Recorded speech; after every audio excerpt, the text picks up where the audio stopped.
Hey, it's Rich from Planet PE, and today's video is all about recovery from vigorous exercise. So if you're new to the channel, make sure that you subscribe, like, check us out on Instagram, check me out on Twitter so you don't miss any content coming up, particularly the live sessions that we've got coming close to the exams. So what we're going to do, as always, today is start off with an exam question, take you through the different content, and then come back to that exam question at the end. So let's get cracking with everything about recovery.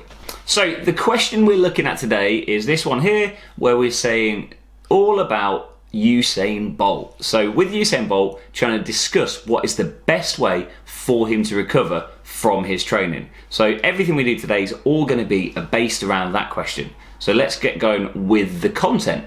So really, there are three main ways that you can use to help your recovery. Now, what recovery is, it's all about trying to replenish the stores, trying to make yourself more prepared for your next training session. So that's going to involve three real main things in our topics. So the first thing is some sort of a cool down.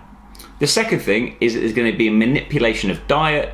And the third thing is that you might use ice baths. So let's have a look at why we're going to use those and the impact it's going to have on Usain Bolt, so we can answer it in the question in a sec. So the cool down is really, really important. Now, you've all done warm-ups, I'm sure, every single time you've played sport, and maybe not many of you actually do cool downs, but we definitely should. So what a cool down is doing is helping the blood to still keep going around the body, that it's increasing the blood flow to the muscles. And what that enables the muscles to do is to get rid of any lactic acid or any waste products that are sitting in the muscles.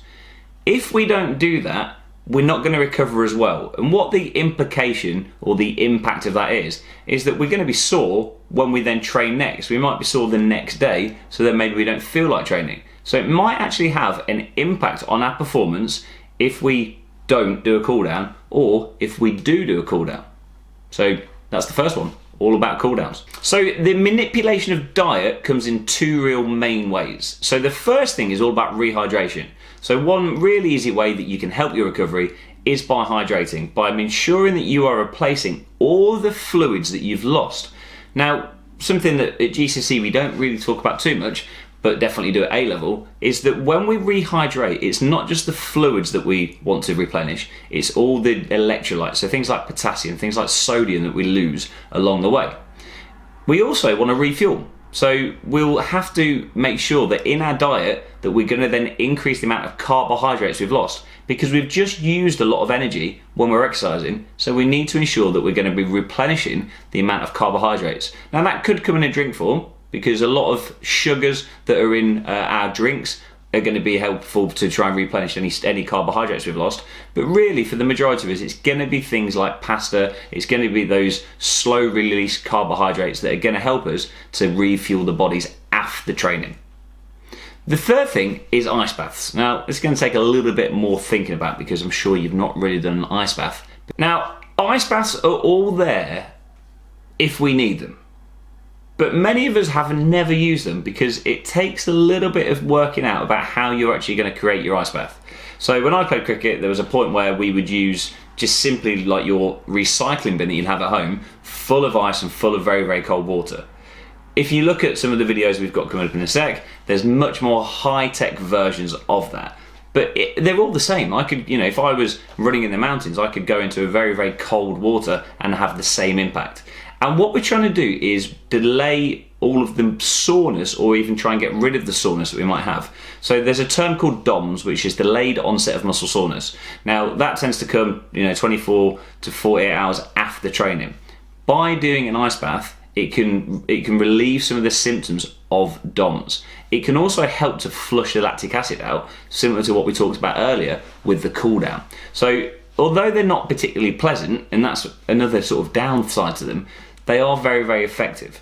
So in some of these questions that you'll get when we talk about discussing, we've got to talk about why some of them would be used and maybe why some of them wouldn't be used. So let's go back to that question and let's have a look at that topic and that question to see how we're going to answer it if it was something like a 6 or a 9 mark question. So in any of our 6 or 9 mark questions, we've got to discuss or evaluate. And really, we've got to look at maybe different parts of the argument. So if we're talking about Usain Bolt, he previously used to be a sprinter, for those of you who don't know, which is a big power activity. There's going to be lots of damage caused in his training. So therefore, to be able to then train the next day, the recovery process is really, really important. And that might be a lovely way to start your answer.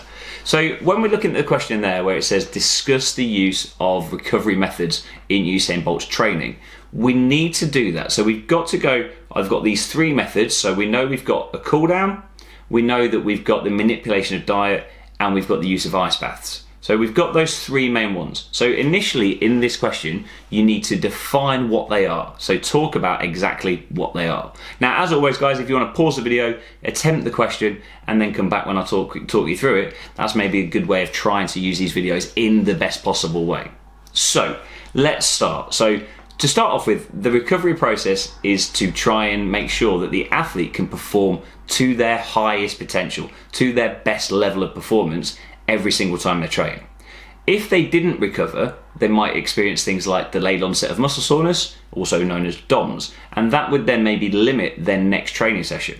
So the first thing that Usain Bolt could do after training would be a cool down. Now the point of the cool down is that we're trying to then get the blood flowing, keep oxygen going through the body so that we can then remove some of the waste products that we've got in the body. The good thing about that is it's really, really easy to do. So it doesn't cost anything. It doesn't really need any specialist training because he's an experienced athlete. They're the sort of things that you need to discuss about why you would do it and what would prevent you. Well, nothing's really preventing you from doing a cool down. When we look at the next step of the manipulation of diet, again, something very, very easy. So the first thing he would do would be rehydrate. He would make sure that he would take on fluid after the activity so that he doesn't lose any electrolytes, doesn't experience any cramping because of the loss of fluid. He would then, when he gets home or potentially straight after his session, he would look at manipulating his diet. Now typically we're talking about here things like carbohydrates. But if he's just in a big weight session, he's just in a real power activity, we'd want to get protein in as well because we want to get that in as soon as possible. So anybody who does EdXL out there was a question in the paper last year that looked at protein, and the exam mark scheme said about trying to get protein in as soon as possible. So it basically talks about a 2-hour window, but the real thing it was talking about was as soon as possible. When we then look at ice baths, we can be a little bit more balanced in our argument. So the problem with ice baths is they're very, very cold. So therefore they're not very pleasant to do. So that might be a reason why you wouldn't use it. They're also not available everywhere. If you were training in the park, there's not really an ice bath. You might need specialist equipment to do that. So therefore you would need the ice bath itself or a container for you to create the ice bath. So the unpleasant nature and the fact that it's not freely available is a reason maybe why you wouldn't do it. And that's an AO3 response because you are starting to discuss and evaluate the use. It's highly effective in reducing lactic acid, in reducing delayed onset of muscle soreness. So there are some really, really good things about it. But in your 6 or 9 mark questions, you need that balance. So we've got to go through these different points. So the AO1, the AO2, and the AO3 points. So if you don't do that, then we're going to find that we're going to lose marks. So the AO1 is all about the facts, tell us what the recovery methods are. AO2, try and give us some practical examples about how he's actually going to do that. And then AO3, what's the impact of doing it? So really, really quick, hopefully nice and concise, all about recovery today. So again, keep checking us out on Instagram, check me out on Twitter. Make sure that you are commenting, liking, subscribing so that I know exactly what you guys are looking for in these videos. So anybody who's got any exams coming up next week, good luck. I am looking to maybe do a live session on Monday evening. So Monday the whatever it is, very, very soon in March. So if you are interested in that, please comment because I'll get that up as soon as possible. And again, hopefully I can help you out and we can interact along the way so I know exactly what you need for your revision. I've talked enough. See you later.